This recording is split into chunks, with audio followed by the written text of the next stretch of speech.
योग सूत्र ग्रंथ में प्रथम पाद और प्रथम पाद का अब 16वां सूत्र चलेगा।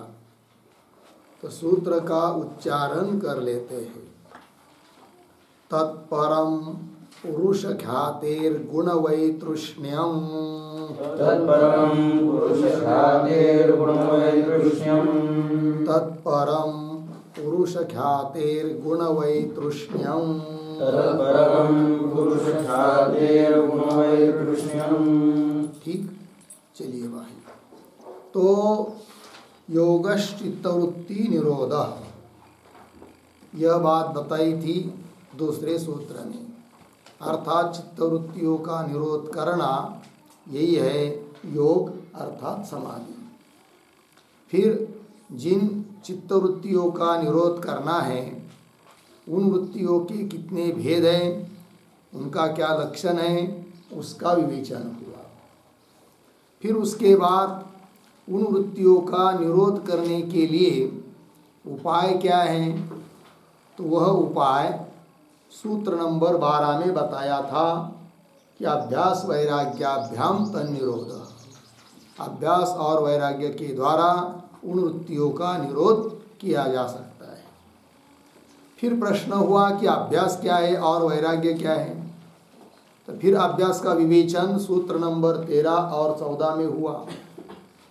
उसके बाद फिर वैराग्य क्या चीज़ है, तो उस वैराग्य के भी दो भेद होते हैं, अपर वैराग्य और पर वैराग्य। तो इसका पूर्व वाला जो सूत्र है 15 नंबर का, उसमें अपर वैराग्य का लक्षण बताया था कि दृष्टानुश्रविक विषय वितृष्णस्य वशीकार संज्ञा वैराग्यम, ये बात बताई थी। यह लोक के विषय और परलोक के विषय, उन विषयों के बारे में जो चित्त की वितृष्णता, वीतरागता, निस्पृहता, उदासीनता, अभोगात्मिका चित्त की स्थिति, उसको कह दिया था वशीकार संज्ञा वैराग्य। है कि नहीं? वशीकार एक अंतःकरण की भूमि है, उस भूमि का ही नाम है, उस अवस्था का ही नाम है वैराग्य, और वो हुआ अपर वैराग्य। फिर अपर वैराग्य बताने के बाद पर वैराग्य क्या होता है, उसका विवेचन इस सूत्र में किया जा रहा है। ठीक है, तो क्या कह रहे हैं, तत्परम, तत् नाम वैराग्य, परम कौन सा, तो पुरुष ख्याते है गुण वैतृष्ण्यम। पुरुष ख्याते अर्थात पुरुष तत्व का साक्षात्कार हो जाने के बाद जो गुणों के बारे में वितृष्णता, वितरागता आ जाती है चित्त में, उसी का नाम है पर वैराग्य। ये बात बताई जा रही है। ठीक, चलते फिर इस सूत्र का अर्थ लिख लेते हैं। और इस सूत्र का अवतरण हो जाएगा, पर वैराग्यम लक्षयति तत्परम इति। पर वैराग्यम लक्षयति तत्परम इति। पर वैराग्य का लक्षण कर रहे तत्परम इत्यादि सूत्र के द्वारा, जबकि पीछे के सूत्र में अपर वैराग्य का विवेचन हो चुका है। तो लिखते हैं सूत्र का अर्थ। सूत्र हुआ तत्परम पुरुष ख्यातेर्गुण वैतृष्ण्यम। पदच्छेद तत्परम पुरुष ख्याते है गुण वैतृष्ण्यम। फिर नीचे विवरण करके प्रतीक तत्, तत् बराबर वैराग्यम। फिर प्रतीक परम बराबर पर संज्ञकम भवति, पर संज्ञकम भवति। और दे रहा पूर्वोक्त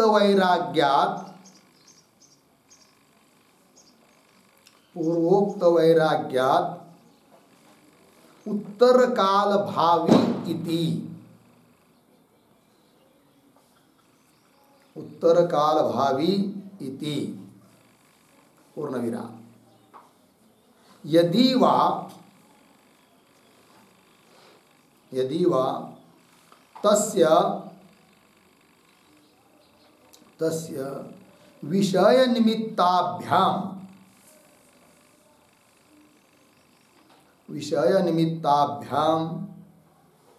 उत्कृष्ट निमित्त विषयत्वात्,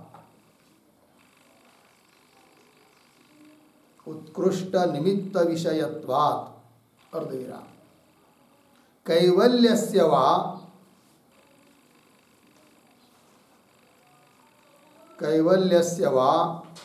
प्रत्यासन्नतरत्वात्, प्रत्यासन्नतरत्वात् परम बराबर उत्कृष्टम, परम बराबर उत्कृष्टम पूर्णविराम। कौंस में लिखिए किम निमित्तम अस्य, किम निमित्तम अस्य इति आह, इति आह। फिर आगे की तरफ बांध देकर कौंस बंद लिखते हैं पुरुष ख्याते है निमित्तात्, पुरुष ख्याते है निमित्तात् पूर्णविराम। पुनः दूसरे कौंस में किम विषयम, किम विषयम इति आह, इति आह। फिर आगे की तरफ बांध देकर कौंस बंद। फिर आगे गुण वैतृष्ण्यम इति, गुण वैतृष्ण्यम इति पूर्णविराम।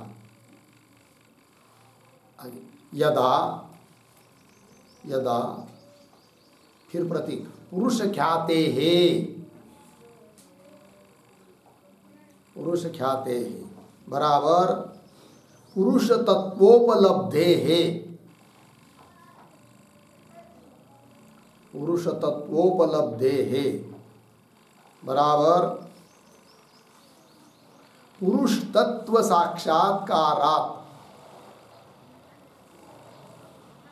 पुरुष तत्व साक्षात्कारात्। फिर प्रतीक गुण वैतृष्ण्यम बराबर सकल गुणेषु वैतृष्ण्यम, सकल गुणेषु वैतृष्ण्यम बराबर विरक्तत्वम, विरक्तत्वम बराबर वैराग्यत्वम इत्यर्थः, वैराग्यत्वम इत्यर्थः। ठीक, देखिए भाई अर्थ। तो तत्परम, तत् मतलब वह वैराग्य, पर है कौन सा, पुरुष ख्याते गुण वैतृष्ण्य, पुरुष तत्व का साक्षात्कार होने के बाद, होने से जो गुणों के बारे में वितृष्णता चित्त में आ जाती है वह वैराग्य हुआ पर वैराग्य। ठीक है, फिर उसको पर क्यों कहा, तो उसके दो तीन हेतु दिया आपको लिख के।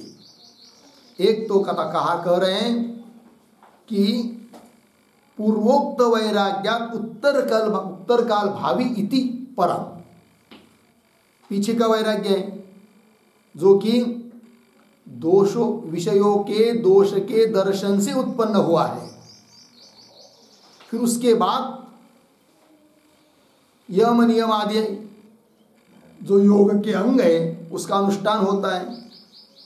फिर उसके बाद संप्रज्ञात समाधि होती है। फिर पुरुष तत्व का साक्षात्कार होता है। और पुरुष तत्व का साक्षात्कार होने के बाद और कौन बोलता था, फिर पुरुष तत्व का साक्षात्कार होने के बाद गुणों के प्रति वितृष्णता आ जाती, वो पर वैराग्य। तो पहले हुआ अपर वैराग्य, उसके बाद में ये होता है, इसलिए इसको कह दिया पर। एक हेतु लिखा ना, पूर्वोक्त वैराग्या मंदिरात वाटतं उत्तर काल भावी इति। और आगे कह रहे यदि वा अथवा तस्य विषय निमित्ताभ्याम उत्कृष्ट निमित्त विषयत्वात् परम इत्यर्थ। अंतिम आया ना, परम उत्कृष्ट है कि नहीं। तो वो जो वैराग्य था अपर वैराग्य, तो उस वैराग्य का विषय और उस वैराग्य का जो निमित्त है उसकी अपेक्षा इस वैराग्य का विषय और इस वैराग्य का निमित्त उत्कृष्ट है, इसलिए इस वैराग्य को कहते पर। तो पीछे का जो वैराग्य था अपर वैराग्य, उसका क्या निमित्त है और क्या विषय है। तो अपर वैराग्य का निमित्त बताया था दोष विषयों के प्रति दोष दर्शन, ये निमित्त है। और उसका विषय क्या है, तो विषय है क्या, उस वैराग्य का अपर वैराग्य का विषय क्या बताया था कि विषय दृष्ट विषय और अदृष्ट विषय अर्थात अनुश्रविक विषय, उनके बारे में वैराग्य। तो उस वैराग्य का विषय हुआ दृष्ट अनुश्रविक विषय और निमित्त हुआ उन विषयों के प्रति दोष दर्शन। और ये जो वैराग्य है कौन सा, पर वैराग्य, इसका निमित्त क्या है, तो इसका निमित्त है पुरुष तत्व का साक्षात्कार। और इस पर वैराग्य का विषय क्या है, गुण वैतृष्ण्य, समस्त गुणों के प्रति वैतृष्ण्य है कि नहीं। वहां पर केवल विषयों के प्रति वैतृष्ण्य था, यहां पर यच्च यावत गुणों के प्रति वैतृष्ण्य है। अर्थात वो जो पीछे वाला वैराग्य था पर वैराग्य, उसका जो निमित्त और विषय, उसकी अपेक्षा इस वैराग्य का निमित्त और इस वैराग्य का विषय उत्कृष्ट होने के कारण इस वैराग्य को कह दिया पर वैराग्य। ये दूसरा हेतु बताया। ठीक है, पंक्ति देखिए, पूर्वोक्त वैराग्या उत्तर काल भावित हो गया। आगे यदि वा तस्य विषय निमित्ताभ्याम उत्कृष्ट निमित्त विषयत्वात् परम उत्कृष्टम। दो हेतु बताया अभी तक, और एक बता रहे कैवल्यस्य वा प्रत्यासन्न तरत्वात् परम। इसलिए इस वैराग्य को पर कहते हैं कि यह वैराग्य होने के बाद तुरंत कैवल्य प्राप्त होता है, मोक्ष प्राप्त होता है।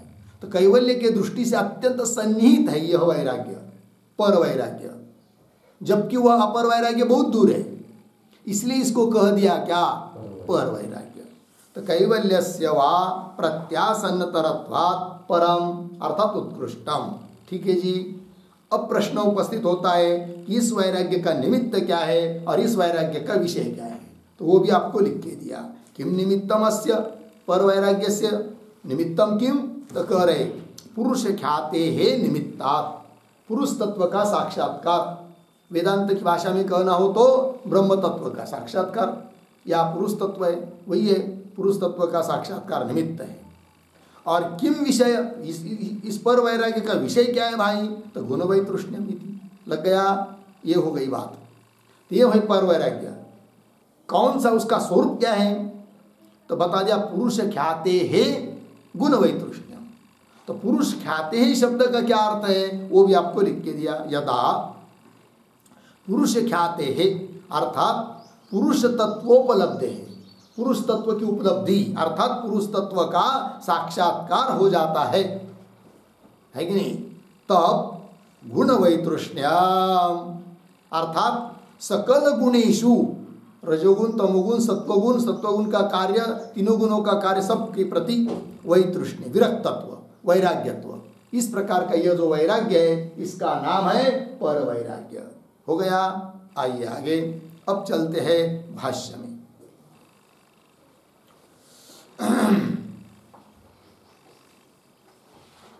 दृष्टानुश्रविक विषय दोषदर्शी विरक्तः पुरुष दर्शनाभ्यासात् तत्शुद्धि प्रविवेकाप्यायित बुद्धि गुणेभ्यः व्यक्ता व्यक्त धर्म के विरक्तः इति। या तक हुआ। फिर आगे कह रहे तद्वयम वैराग्य। इस प्रकार का दो प्रकार का वैराग्य हुआ। एक एक बात को समझेंगे। तो ये जो पंक्ति चालू हुई दृष्टानुश्रविक इत्यादि, उसके पूर्व में एक छोटा सा वाक्य लिखा उतरा। पूर्व सूत्रोक्त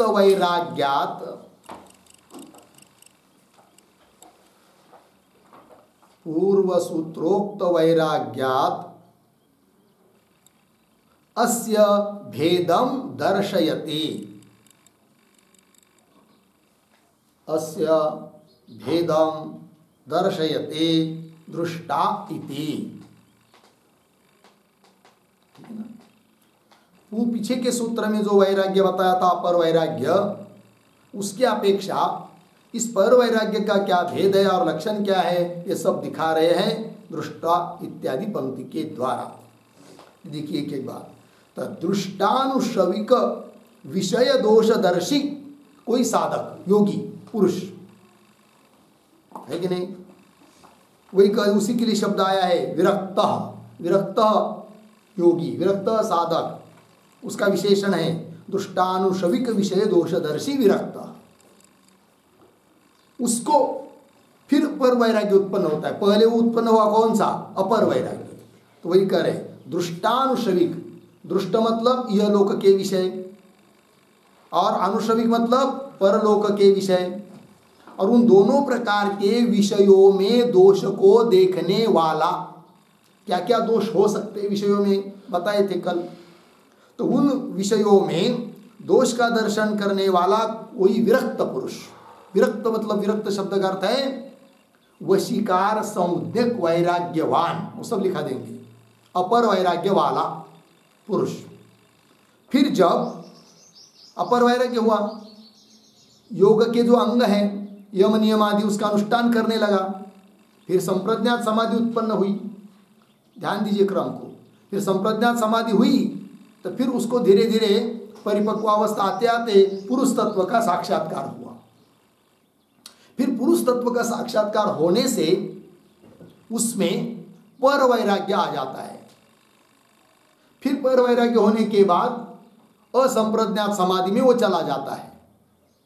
उस समय वो विवेक रूप सत्वगुण का कार्य स्वरूप जो वृत्ति वो भी नहीं रहती है, असंप्रज्ञात समाधि स्थिति हो जाती है और फिर तुरंत कैवल्य हो जाता है। ये क्रम है, ठीक है ना। तो फिर इस प्रकार का विरक्त पुरुष जब संप्रज्ञात समाधि में जी गया और पुरुष तत्व का साक्षात्कार हुआ, उसका फिर अभ्यास करने लगा पुरुष क्या है और प्रकृति क्या है। तो प्रकृति जड़ है, पुरुष चेतन है कि नहीं, ये सब इस प्रकार का विचार करने लगा। तो वही कह रहे पुरुष दर्शन अभ्यासात।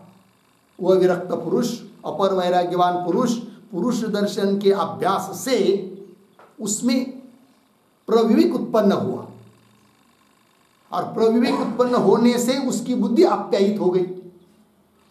वही कह रहे पुरुष दर्शन अभ्यासात तत्शुद्धि प्रविवेक आप्यायित बुद्धि। तत्शुद्धि पुरुष तत्व की शुद्धि, पुरुष तत्व की शुद्धता का ज्ञान, पुरुष कैसा है, शुद्ध स्वरूप है, ऐसा ज्ञान होने से प्रविवेक, विशेष रूप से उसको विवेक उत्पन्न हुआ कि जब क्या अभी तक समझता था उसको विवेक नहीं था, पुरुष प्रकृति को घुल मिलाकर जानता था। अब उसको समझ में आया गया कि प्रकृति क्या है और पुरुष क्या है। फिर उससे प्रविवेक से उसकी बुद्धि हो गई आप्यायित, है कि नहीं। आप्यायित मतलब क्या, तो परिपूर्ण हो गई, शुद्ध हो गई, सब लिखा देंगे। तो आप्यायित बुद्धि ही ऐसा वो साधक बन गया। फिर उसके बाद क्या होता है, गुणेभ्यः व्यक्ता व्यक्त धर्म के भ्यः, कैसा पढ़ेंगे, व्यक्ता व्यक्त धर्म के भ्यः गुणेभ्यः विरक्त। व्यक्त और अव्यक्त धर्म वाले जो गुण, उन गुणों से भी विरक्त हो जाता है। वही हुआ फिर पर वैराग्य इति। लग गया पंक्ति। आइए चलिए अब इस पंक्ति के शब्दों का अर्थ लिख लेते हैं। थोड़ा थोड़ा लिखेंगे। दृष्टानुश्रविक विषय दोषदर्शी,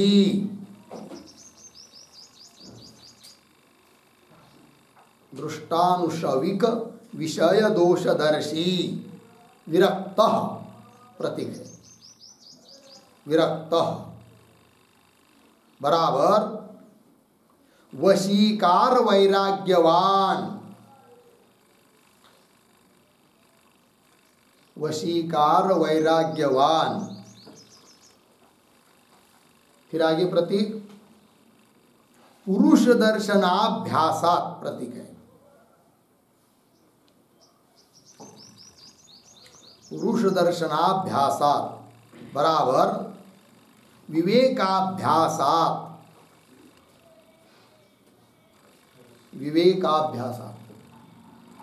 पुरुष दर्शनाभ्यासात बराबर इसका अर्थ विवेकाभ्यासात हुआ। फिर आगे प्रतीक तच्छुद्धि प्रविवेकाप्यायित बुद्धि, तच्छुद्धि प्रविवेकाप्यायित बुद्धि बराबर तच्छुद्धेः, तच्छुद्धेः प्रविवेकेन, प्रविवेकेन आप्यायिता, आप्यायिता बुद्धि यस्य, बुद्धि यस्य सह तथोक्तः, सह तथोक्तः। बड़े गौंस में लिखिए तच्छुद्धेः बराबर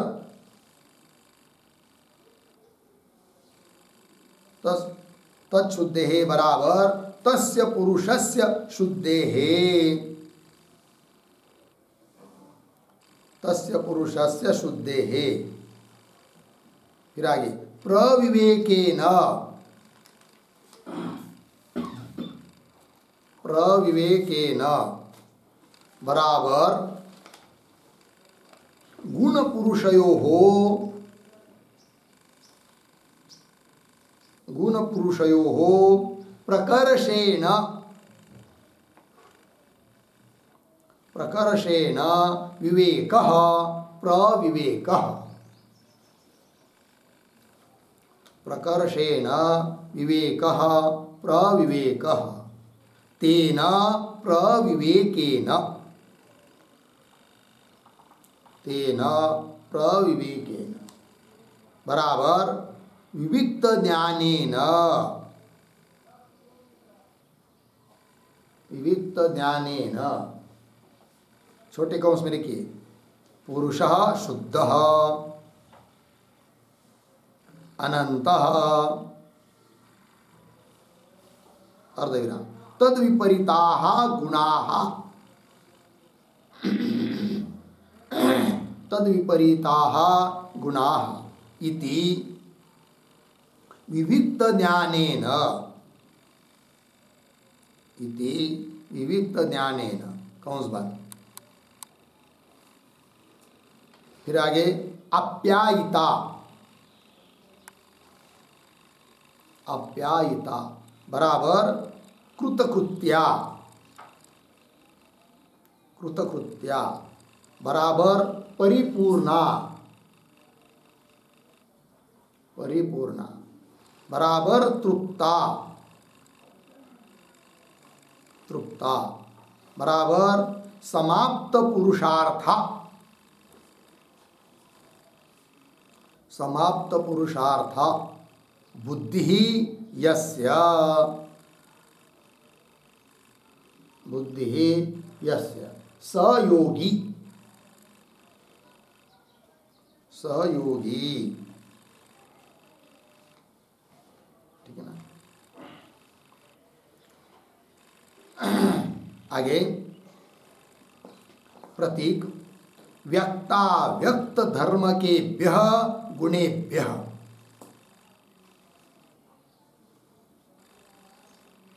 व्यक्ताव्यक्त धर्म के गुणेभ्यः बराबर लौकिक अलौकिक ज्ञान क्रिया रूपेभ्यः।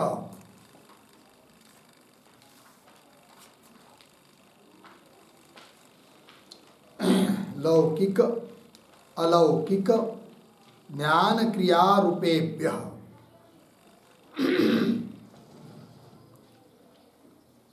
अर्धविराम व्यक्त धर्म केभ्यः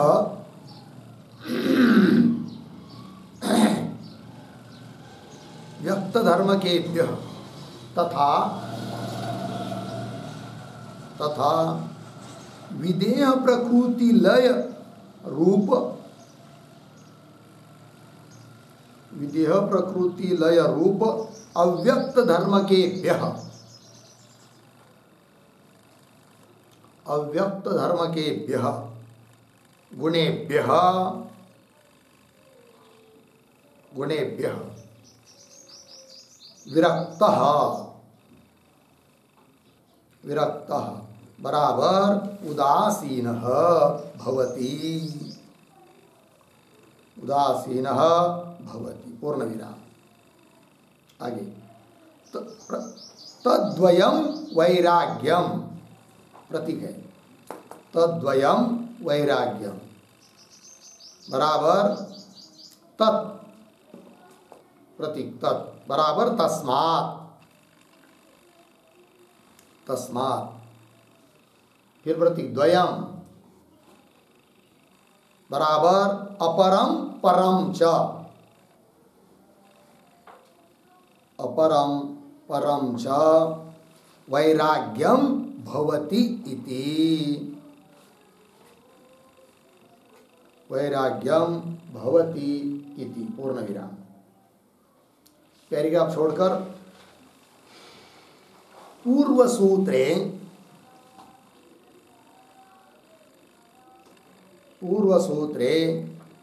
विषय दोष दर्शनात् विषयेषु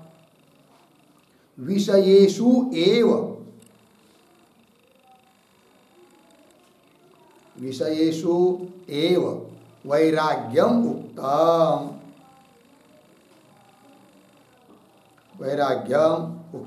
अर्धविराम। न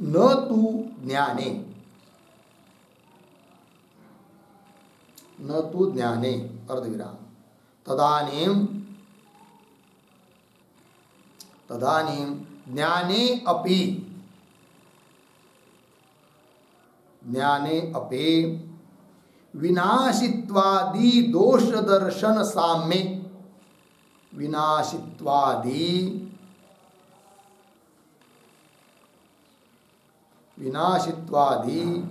दोष दर्शन साम्ये अपि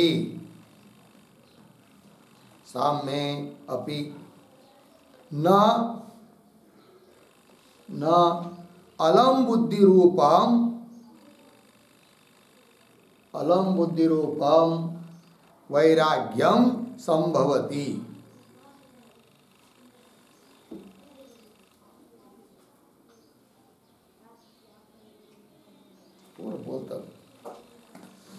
वैराग्यम संभवति। पूर्ण विराम। आगे अविद्यानिवृत्त्याख्य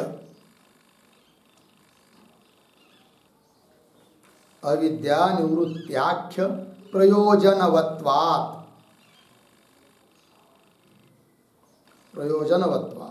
अर्धविराम।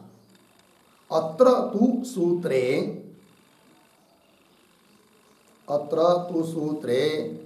ज्ञानेन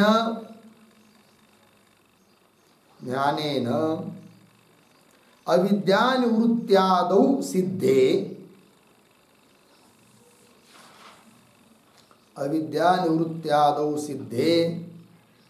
तेन एव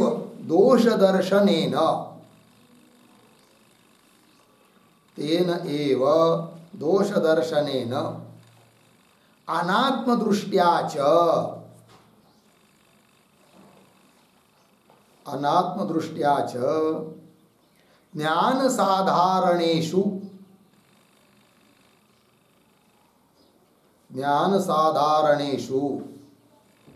अखिल कार्य कारणेषु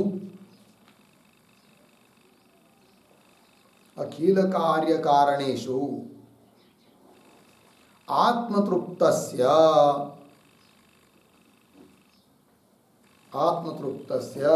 उपेक्षा भवति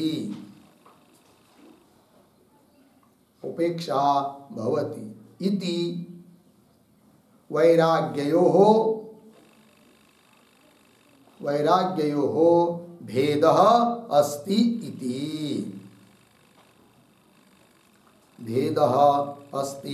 इति हो गया। देखिए भाई यार, तो दृष्टानुश्रविक विषयदर्शी यह लोक और परलोक के विषयों में दोष देखने वाला विरक्त, भाष्यस्थ पद है, भाष्य की पंक्ति को देखते हुए विरक्त मतलब वशीकार वैराग्यवान पुरुष साधक। क्या? पुरुष दर्शनाभ्यासात, पुरुष के दर्शन का साक्षात्कार का जो अभ्यास, उसी को कह दिया विवेकाभ्यासात। प्रकृति अलग है, पुरुष अलग है, इस प्रकार का विवेक रूप अभ्यास से क्या हो जाता है? तत्शुद्धि प्रविवेक आप्यायित बुद्धि भवति। इसका विग्रह कर दिया पहले, फिर एक एक शब्द का अर्थ लिख के दिया कौंस में। तो तत्शुद्धेः प्रविवेकेन, उस पुरुष के शुद्धि का ज्ञान होने से, प्रविवेकेन प्रविविक्त बुद्धि से क्या हो गई उसकी बुद्धि? आप्यायिता बुद्धि यस्य, आप्यायित हो गई बुद्धि जिसकी, उसको कहेंगे स तथोक्तः, अर्थात तत्शुद्धि प्रविवेकाप्यायित बुद्धि। अब एक एक अर्थ लिख रहे कौंस में। तत्शुद्धेः मतलब तस्य पुरुषस्य शुद्धेः, उस पुरुष की जो शुद्धि का ज्ञान हो गया। पुरुष की शुद्धि मतलब क्या? तो त्रिगुणातीत पुरुष है, मल रहित है, निर्मल है कि नहीं? इस प्रकार का पुरुष है, ऐसा ज्ञान हुआ। तो वही करे, उस ज्ञान से प्रविवेकेन अर्थात गुण पुरुषयोः प्रकर्षेण विवेक, गुण और पुरुष इन दोनों का जो विशेष रूप से विवेक, प्रकर्षेण विवेक, विशेष रूप से जो विवेक, उसको कहेंगे प्रविवेक। तेन प्रविवेकेन, उस प्रविवेक के द्वारा, अर्थात विविक्त ज्ञान के द्वारा। कैसा वो विविक्त ज्ञान? वो छोटे कौंस में लिख के दिया। पुरुष शुद्ध, अनंत, पुरुष शुद्ध है, अनंत है, अंतरहित है, और तद विपरीता गुण, उससे विपरीत है गुण। इति विविक्त ज्ञानेन, कौंस बंद, छोटा कौंस बंद कर दिया, ठीक ना? फिर इसके साथ साथ बड़ा कौंस भी बंद हुआ, सभी शब्दों का अर्थ हुआ ना। तो तत्शुद्धेः, तत्शुद्धि प्रविवेक आप्यायित बुद्धि वाला पुरुष हुआ। तो तद विपरीता गुणा इति विविक्त ज्ञान, इस प्रकार के विविक्त ज्ञान से क्या जी? अच्छा, यहाँ पर छोटा कौंस से बंद करेंगे। विविक्त ज्ञानेन, छोटा कौंस बंद हुआ, बड़ा कौंस बाद में, क्योंकि कुछ पद बाकी ना। तो आप्यायिता विग्रह के अंतर्गत पद है। आप्यायिता इसका अर्थ कर दिया कृतकृत्या, कृतकृत्य हो गई है बुद्धि जिसकी, कृतकृत्य हो गई, उसको कहेंगे परिपूर्ण हो गई, तृप्त हो गई, समाप्त पुरुषार्थ, अब उसको पुरुषार्थ कोई प्राप्त करने का बाकी नहीं रहा। इस प्रकार की बुद्धि हो गई जिसकी, यस्य स योगी। अब यहाँ पर बड़ा कौंस बंद कर देंगे, स योगी। फिर आगे भाष्यस्थ पद आए, व्यक्ता व्यक्त धर्म के व्यह गुणेभ्य, ठीक है ना जी, आया है ना। तो इस प्रकार के पुरुष तत्व का साक्षात्कार होने से जिसकी बुद्धि आप्यायित हो गई, परिपूर्ण हो गई, तृप्त हो गई, कृतकृत्य हो गई, फिर उसको वैराग्य उत्पन्न होता है, पर वैराग्य। वो कैसा? वही कह रहे, व्यक्ता व्यक्त धर्म के व्यय गुणेभ्य। व्यक्त और अव्यक्त ये गुण ही है कि नहीं? व्यक्त मतलब कैसे? तो लौकिक अलौकिक ज्ञान क्रिया रूप, ये हुआ व्यक्त धर्म। व्यक्त धर्म के व्यय, कि जिसके बारे में बोला जा सकता है, कहा जा सकता है, देखा जा सकता है, वो सब व्यक्त धर्म हुई गुणों की। और अव्यक्त धर्म क्या है? तथा विधेय प्रकृति लय रूप अव्यक्त धर्म केभ्य, कल बताया था ना वैदेय पद को बताते होते वही कल के पाठ में हुआ था। तो वो जो है विदेह प्रकृति लय रूप है, लय रूपता है, वही है अव्यक्त धर्म। तो उन अव्यक्त धर्म के गुणे पे तात्पर्य व्यक्त अव्यक्त स्वरूप सभी गुणों से जो विरक्त हो जाता है वो हुआ क्या, पर वैराग्य। तो वही कह रहे अव्यक्त धर्म के गुणेभ्य विरक्त उदासीन, ऐसा जो साधक योगी पुरुष वो हुआ पर वैराग्य वाला, यह अर्थ हुआ उदासीन भवति। तो फिर आगे आया है भाष्य में अंतिम तद्वयम वैराग्य, तस्मात् तस्मात् कारणात् द्वयम, दो प्रकार का वैराग्य हुआ। वो कौन सा, अपरम परम च। पीछे के सूत्र में अपर वैराग्य बताया और इस सूत्र में पर वैराग्य बताया, तो वैराग्यम भवति। अब इन दो वैराग्यों में अंतर क्या है, भेद क्या है, उसका थोड़ा सा स्पष्टीकरण होने के लिए आपको आगे लिख के दिया। क्या कह रहे देखिए, तो पूर्व सूत्रे, पीछे के सूत्र में कि जहाँ पर अपर वैराग्य बताया है वो क्या है, तो विषय दोष दर्शनात्, विषयों में दोष देखने से विषयेषु एव वैराग्यम उक्तम, विषयों के बारे में ही केवल वैराग्य बताया, जबकि विषय गुणों का एक अंश है, गुणों का एक कार्य है। समस्त गुणों के बारे में वैराग्य नहीं हुआ, वो केवल विषयों के बारे में वैराग्य हुआ, अपर वैराग्य। तो विशेषु एव वैराग्यम उक्तम, न तो ज्ञाने, किंतु विवेक ज्ञान रूप जो वृत्ति है उसके बारे में और गुणों के सभी कार्य में और सभी गुणों के बारे में वैराग्य वो नहीं था, पीछे वाला न तो ज्ञाने। तदानीम, उस समय अपर वैराग्य के काल में ज्ञाने अपि, क्योंकि ज्ञान भी क्या है, वृत्ति रूप ही है, गुणों का ही कार्य है, तो उसमें भी फिर विनाशित्वादि दोष दर्शन है, किंतु उसके बारे में उदासीनता भी नहीं आई है, क्योंकि उस ज्ञान से जो प्रयोजन प्राप्त करना है वो अभी बाकी है अपर वैराग्य काल में, है कि नहीं। क्योंकि ज्ञान का प्रयोजन क्या है, अविद्या की निवृत्ति करना, वो बाकी है, इसलिए उसके बारे में वैराग्य उस समय नहीं है जब अपर वैराग्य हुआ है उस समय। तदानीम ज्ञाने अपि, यद्यपि ज्ञान में भी, उस वृत्ति में भी विनाशित्वादि, जैसे विषयों में दोष देखे ना वैसे दोष यहाँ भी है, किंतु उससे जैसे विषयों से विरक्त हुआ वैसे ज्ञान रूप वृत्ति से विरक्ता भी नहीं हुआ अपर वैराग्य के काल में। विनाशित्वादि दोष दर्शन साम्य अपि, समानता होने पर भी न अलम बुद्धि रूपम वैराग्यम संभवति, अलम बुद्धि रूपम वैराग्यम न संभवति। ज्ञान के बारे में जैसा कि विषयों के बारे में अलम बुद्धि रूप वैराग्य उत्पन्न हुआ है, वही कह रहे क्यों नहीं हुआ, होता है उस समय ज्ञान के बारे में भी वैराग्य, तब कह रहे अविद्या निवृत्त्याख्य प्रयोजनवत्वात्, अविद्या की निवृत्ति रूप प्रयोजन वाला है वो कौन, ज्ञान, इसलिए उसके बारे में अभी अपर वैराग्य काल में वैराग्य उत्पन्न नहीं हुआ है।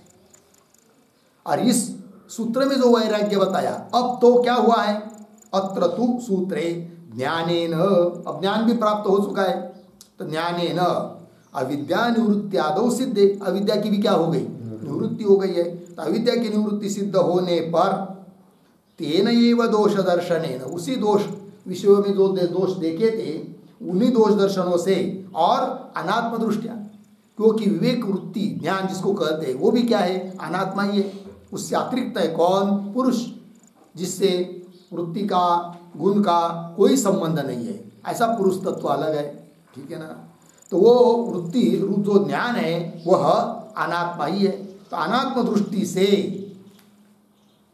उसमें अनात्म दृष्टि करने से क्या हुआ, ज्ञान साधारणेषु, मतलब ज्ञान को लेकर सभी गुण और गुणों के कार्यों के बारे में अब क्या उत्पन्न हुआ, वैराग्य।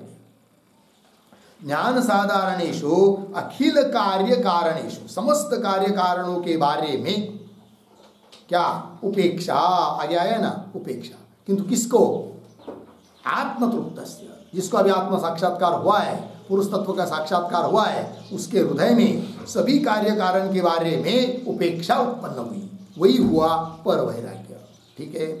उपेक्षा इति, उपेक्षा भवति इति, इस प्रकार वैराग्यो भेद अस्ति, इन दोनों वैराग्यों का क्या है, भेद है, अंतर है। हो गया जी। चलिए आगे भाष्य में जो पंक्ति का, जिन पंक्तियों का विचार हुआ, 2 पंक्तियों का, उसको उच्चारण करके फिर आगे की पंक्तियों में जाते हैं। दृष्टानुश्रविक विषय दोषदर्शी विरक्तः पुरुष दर्शनाभ्यासात् तच्छुद्धि प्रविवेकाप्यायित बुद्धि गुणेभ्यः व्यक्ता व्यक्त धर्मकेभ्यः विरक्तः इति तद्वयं वैराग्यम हुआ। आगे चलिए। तत्र यत् उत्तरम तत् ज्ञान प्रसाद मात्रम यस्य उदये प्रत्युदित ख्याति एवं मन्यते। क्या मन्यते? आगे देखिए। प्राप्तम प्रापणीयम, कैसा पढ़ेंगे? प्रापणीयम प्राप्तम। ठीक, आगे। क्षीणा क्षेतव्या क्लेशा, इसको भी कैसा पढ़ेंगे? क्षेतव्या क्लेशा क्षीणा। और आगे छिन्न श्लिष्ट पर्वा भव संक्रम, यह भी श्लिष्ट पर्वा भव संक्रम छिन्न, ऐसा अन्वय। इतनी बात हुई, अर्धविराम। फिर आगे यस्य अविच्छेदात् जनित्वा म्रियते मृत्वा च जायते इति। ठीक है। ज्ञानस्य एव पराकाष्ठा वैराग्यम एतस्य एव हि नान्तरीयकम कैवल्यम इति। ठीक है ना? देखो भाई एक एक बात। तत्र अर्थात जो 2 वैराग्यों अभी तक बताए, उन 2 वैराग्यों में यद उत्तरम, उन 2 वैराग्यों में जो आगे वाला अर्थात पर वैराग्य, वो कैसा है भाई? तो तद ज्ञान प्रसाद मात्रम, वो पर वैराग्य ज्ञान प्रसाद स्वरूप है कि नहीं? मतलब क्या? वो सब एक एक बात लिखा देंगे। ठीक है ना? तो ज्ञान प्रसाद मात्रम। और कैसा है वो?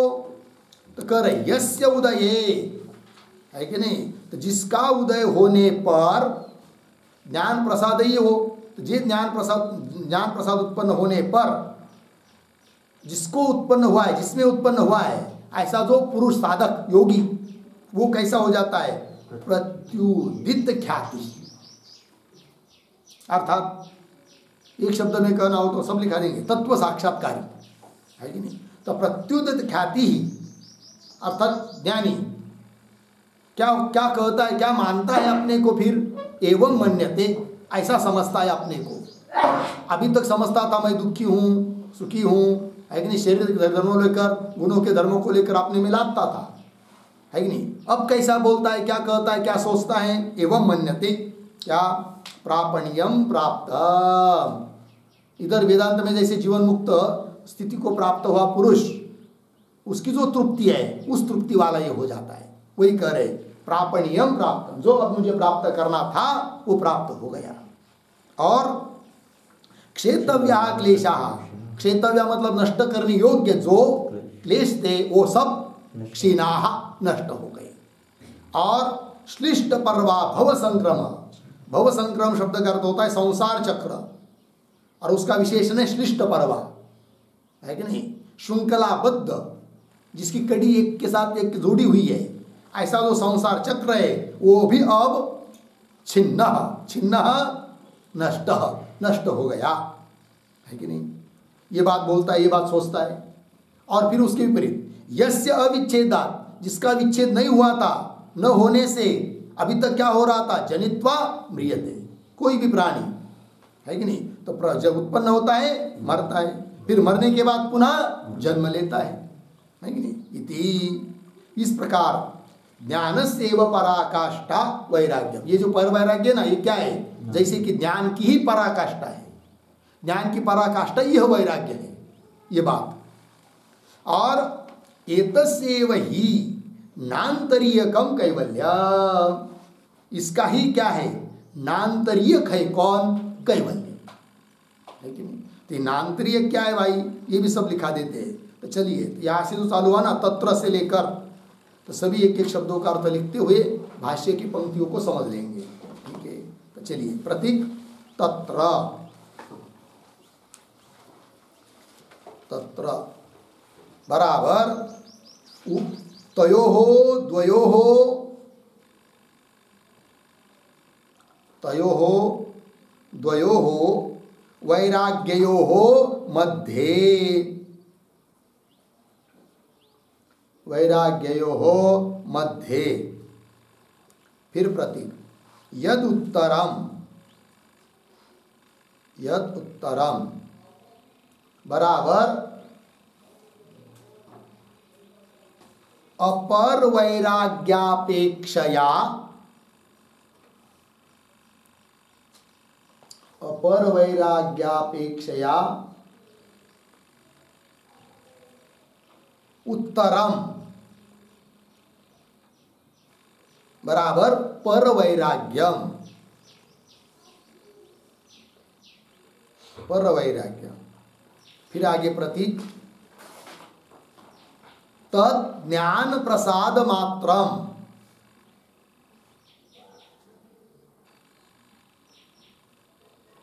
तद ज्ञान प्रसाद मात्रम बराबर ज्ञानस्य यह प्रसादः, ज्ञानस्य यह प्रसादः बराबर चरमोत्कर्षः, चरमोत्कर्षः बराबर रजोलेश मलहीनता, रजोलेश मलहीनता अर्धविराम। अतः एव, अतः एव सत्वपुरुषान्यता ख्यातिमात्रता, सत्वपुरुषान्यता ख्यातिमात्रता, ख्यातिमात्रता तद्रूपम, तद्रूपम पूर्ण विराम। फिर आगे प्रतीक यस्य, यस्य बराबर ज्ञान प्रसाद रूपस्य पर वैराग्यस्य, ज्ञान प्रसाद रूपस्य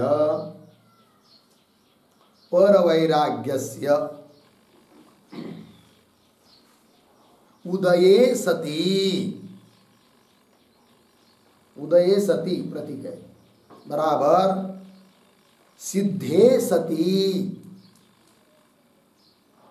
सिद्धे सति।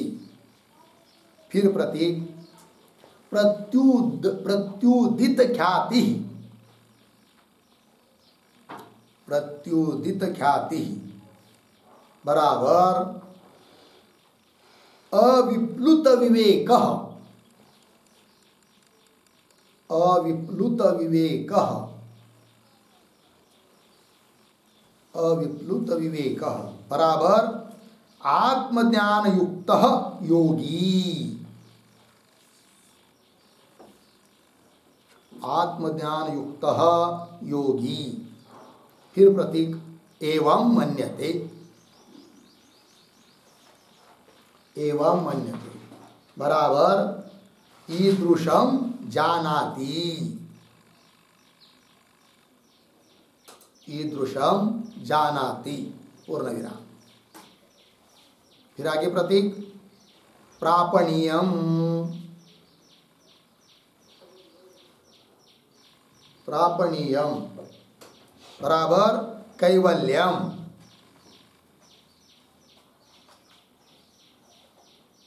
कैवल्यम। फिर आगे प्रतीक प्राप्तम, प्राप्तम बराबर सिद्धम,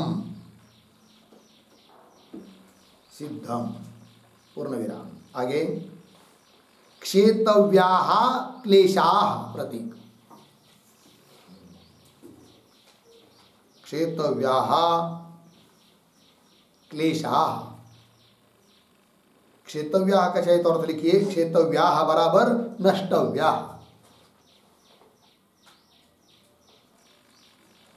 फिर क्लेशाः बराबर अविद्यादय, अविद्यादय। फिर प्रतीक क्षीणाः, क्षीणाः बराबर नष्टाः, नष्टाः। फिर प्रतीक श्लिष्ट पर्वा, श्लिष्ट पर्वा बराबर श्लिष्टानि, श्लिष्टानि बराबर संगुम्फितानि, संगुम्फितानि।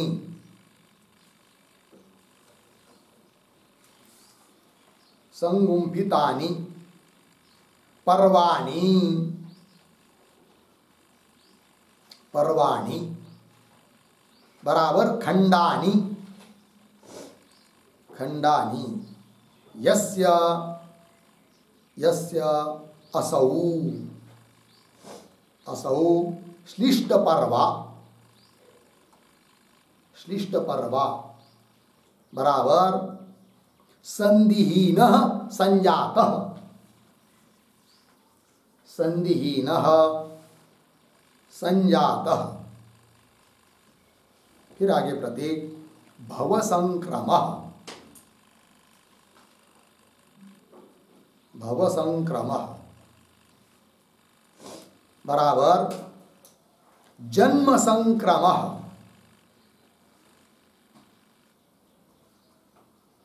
बराबर जन्मारंभकः, जन्मारंभकः कर्माशयः, कर्माशयः इत्यर्थः। कौंस में लिखिए थोड़ा, भवः बराबर, भवः बराबर जन्म संसारः वा,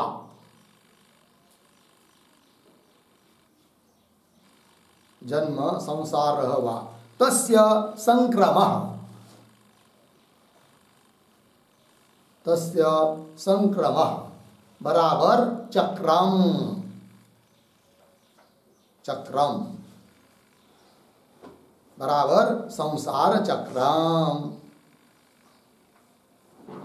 संसार चक्रम पूर्ण विराम। देहात देहांतर संचाराख्य, देहात देहांतर संचाराख्य संसार कंस बन, कंस बन। फिर आगे प्रतीक छिन्नः, छिन्नः बराबर नष्टः इति, नष्टः इति। ठीक। फिर आगे प्रतीक यस्य, यस्य बराबर संसार चक्रस्य, संसार चक्रस्य। पुनः प्रतीक अविच्छेदात्, अविच्छेदात् बराबर अविच्छिन्न, अविच्छिन्नात्, अविच्छिन्नात्, अविच्छिन्नात् कर्माशयात् इत्यर्थः, कर्माशयात् इत्यर्थः पूर्ण विराम।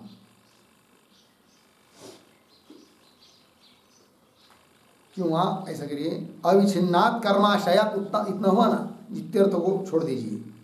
कर्माशयात् के आगे सीधा लिखेंगे जंतु हो, जंतु हो जनित्वा म्रियते, जनित्वा म्रियते अर्धविराम। मृत्वा च जायते इति,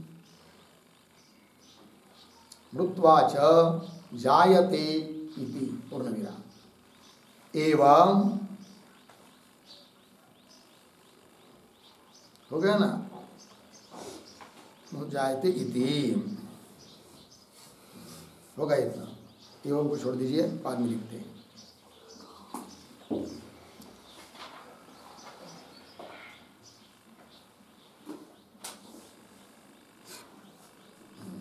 हो गया।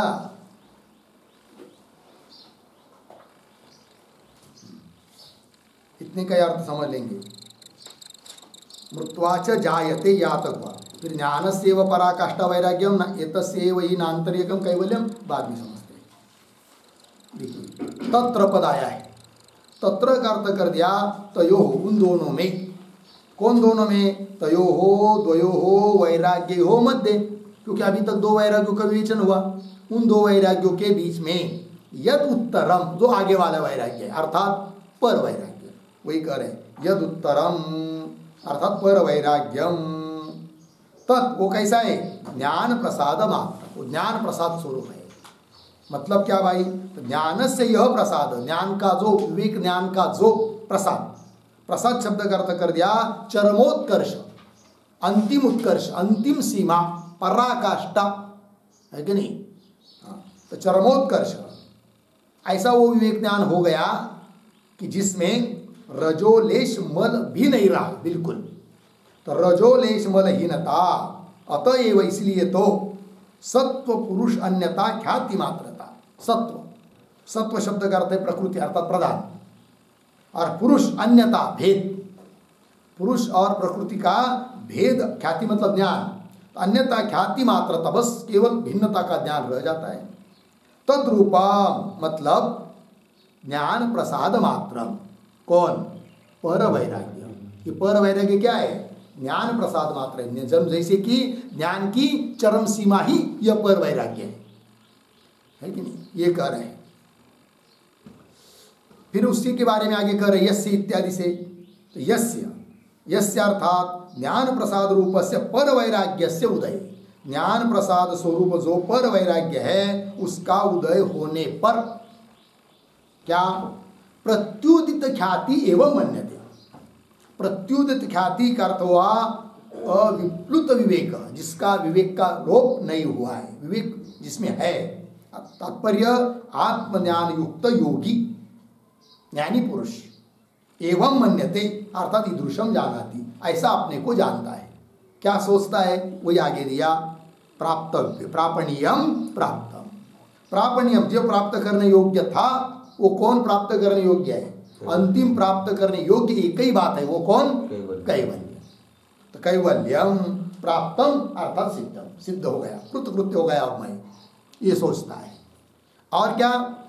तो क्षेतव्या क्लेशा, क्षेतव्या मतलब नष्टव्या, नष्ट करने योग्य जो क्लेश, अविद्या अस्मिता राग द्वेष अभिनिवेश क्लेश, ये वो सब क्या हो गए अब? क्षीणा, क्षीणा अर्थात नष्ट, वो क्लेश भी नष्ट हो गए। और क्या हुआ भाई?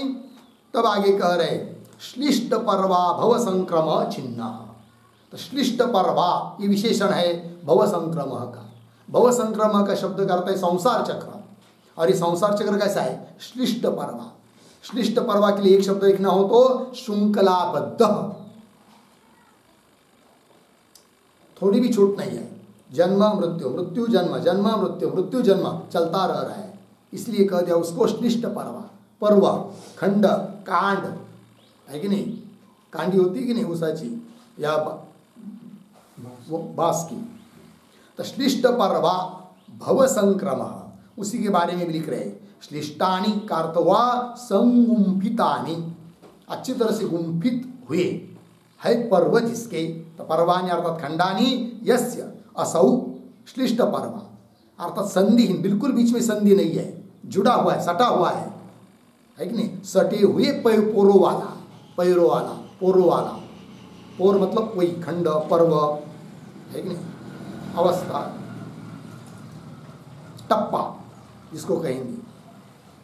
तो सम्मिलित हुआ ना, असौ भव श्लिष्ट पर्वा अर्थात संधिहीन संजात, बिल्कुल बीच में संधि नहीं है, ऐसा कौन? भव संक्रम, संसार चक्र। भव संक्रम का अर्थ कर दिया जन्म संक्रम, अर्थात जन्मारंभक कर्माशय, जन्म को उत्पन्न करने वाला कर्माशय थोड़ी भी छूट नहीं दे रहा है, बार बार बार बार जन्म होते जा रहा है, मरता है जन्मता है, मरता है जन्मता है, ऐसा कर्माशय हो गया ना। तो भव शब्द का अर्थ है जन्म या संसार, तस्य संक्रमार्थ चक्रम संसार चक्र, अर्थात देहाद्यांतर संचार, इस देह से उस देह में जाना, देहाद्यांतर संचाराख्य संसार, अर्थात ये संसार चक्र भी क्या हुआ, छिन्न छिन्न नष्ट इति। ठीक है, फिर आगे कह रहे यस्य, यस्य शब्द का अर्थ कर दिया संसार चक्रस्य अविच्छेदात्, जब तक उसका विनाश नहीं हुआ है तब तक क्या भाई, जनित्वा म्रियते, वही करे यस्य संसार चक्रस्य अविच्छेदात् अविच्छिन्नात्, नष्ट न होने से, है कि नहीं, अर्थात इसका ये जो संसार चक्र है उसका कारण है कर्माशय, कर्म संस्कार, वो नष्ट न होने से जंतु अर्थात प्राणी क्या होता है, जनित्वा म्रियते, उत्पन्न होता है, मरता है, और मरने के बाद पुनः जन्म लेता है, मृत्वाच जायते, ऐसा होते जाता है कि नहीं। ये बात बता दिया भाष्य में, ऐसा सोचता है वो ज्ञानी पुरुष, और ये सब सोच उसमें जिसके कारण आ गई वो हुआ पर वैराग्य, और वो पर वैराग्य भी क्या चीज़ है भाई, ज्ञान प्रसाद मात्र, यही ज्ञान की परम सीमा है, यही पर वैराग्य है। वही आगे कह रहे भाष्य में, ज्ञान से एव पराकाष्ठा वैराग्यम, ज्ञान की पराकाष्ठा अंतिम सीमा ही क्या है, यह पर वैराग्य है। ठीक है ना, आइए फिर आगे, एतस्य एव ही नान्तरीयकम कैवल्यम, एतस्य इसका ही नान्तरीयक है कौन, कैवल्य। अब ये क्या चीज है, इसको भी थोड़ा हम लोग लिख लेते हैं, है ना।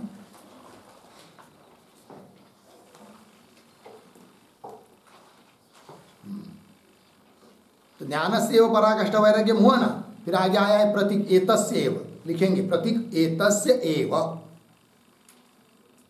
बराबर एतादृश पर वैराग्यस्य एव, एतादृश पर वैराग्यस्य एव, फिर प्रतीक नान्तरीयकम, नान्तरीयकम बराबर अविनाभावी, अविनाभावी कैवल्यम भवति इति, कैवल्यम भवति इति, पूर्ण विराम।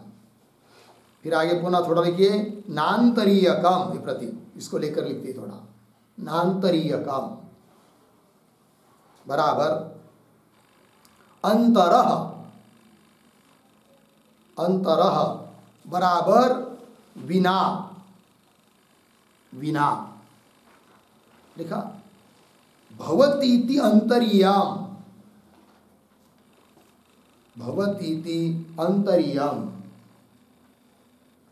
अर्धविराम, तदेव स्वार्थे, तदेव स्वार्थे क प्रत्ययात्, क प्रत्ययात् अंतरीयकम, अंतरीयकम कौंस में लिखिए, उसके बिना होने वाला, उसके बिना होने वाला, अर्थात उससे असंबंधित, उससे असंबंधित कौंस बन। आगे दूसरे कौंस में, कौंस में अस्य विपरीत अर्थे, अस्य विपरीत अर्थे, आगे की तरफ बांध देकर कौंस बंद। फिर आगे न तथा इति नान्तरीयकम,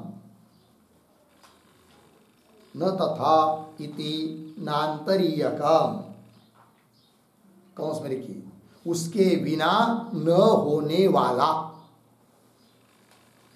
उसके बिना न होने वाला इत्यर्थः कौंस बंद बराबर बराबर अविनाभावी, अविनाभावी अर्धविराम, अवश्यम भावी, अवश्यम भावी अर्धविराम, नियत संबंधी इत्यर्थः, नियत संबंधी इत्यर्थः, पूर्ण विराम। आगे अतः उक्तम, अतः उक्तम उद्धरण चिन्ह में येन विना यत् न भवति, येन विना यत् न भवति तत् नान्तरीयकम इति,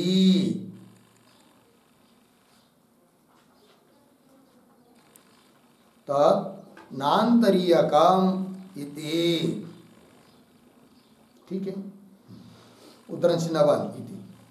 आगे अत्र तो येन, येन परवैराग्येन विना, येन बराबर परवैराग्येन विना, यत् बराबर कैवल्यम, कैवल्यम न भवति, न भवति तत्, तत् कैवल्यम नान्तरीयकम, नान्तरीयकम बराबर नियतम इति।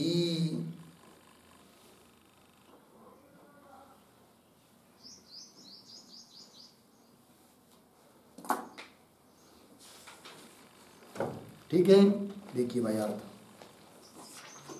एतस्य एव प्रतीक है। एतस्य नाम एतादृश पर वैराग्य से एव, इस पर वैराग्य का ही नान्तरीयक है कौन? कैवल्य। अर्थात पर वैराग्य के बिना हो नहीं सकता है कौन? कैवल्य। सीधी बात। नान्तरीयकम, नान्तरीयकम शब्दों को समझने के लिए दूसरे एक शब्दों को समझना पड़ेगा, वो बता दिया आपको, लिख के दिया अंतरीयकम। अंतरीयकम का अर्थ होता है उसके बिना भी हो सकता है, और नान्तरीयकम मतलब उसके बिना नहीं हो सकता है। तो पर वैराग्य के बिना कैवल्य नहीं हो सकता, इसलिए कह दिया एतस्यैव नान्तरीयकम कैवल्य। इस पर वैराग्य के बिना हो नहीं सकता है कौन? कैवल्य। भाष्य में देखिए ना पंक्ति, देखिए जो लिख के दिया, एतादृश पर वैराग्य से एव नान्तरीयकम, नान्तरीयकम अर्थात अविनाभावी, उसके बिना न होने वाला, कैवल्यम भवति। फिर नान्तरीयकम को और स्पष्ट करो भाई, वो लिख के दिया नान्तरीयकम। तो नान्तरीयकम समझने के लिए अंतरीयकम कह रहे पहले। अंतर का अर्थ होता है बिना, मतलब बिना भवति, उसके बिना भी होता है, इति अंतरियम। और अंतरियम इस अर्थ में ही क प्रत्यय करके शब्द बन जाता है अंतरीयकम। तो तदेव स्वार्थे क प्रत्ययात अंतरीयकम, मतलब उसके बिना भी होने वाला, अर्थात उससे असंबंधित, उसको कहते हैं अंतरीयकम, है कि नहीं? वही उसका विपरीत अर्थ है क्या फिर? न तथा। अंतरीयकम मतलब उसके बिना होने वाला, और न तथा इति न अंतरीयकम, अर्थात उसके बिना न होने वाला, अर्थात अविनाभावी, अवश्यम भावी, नियत संबंधी, ये सब बता दिया। अतः उत्तम, इसलिए किसी की पंक्ति है ये न विना यन्न भवति तद नान्तरीयकम, ठीक है ना?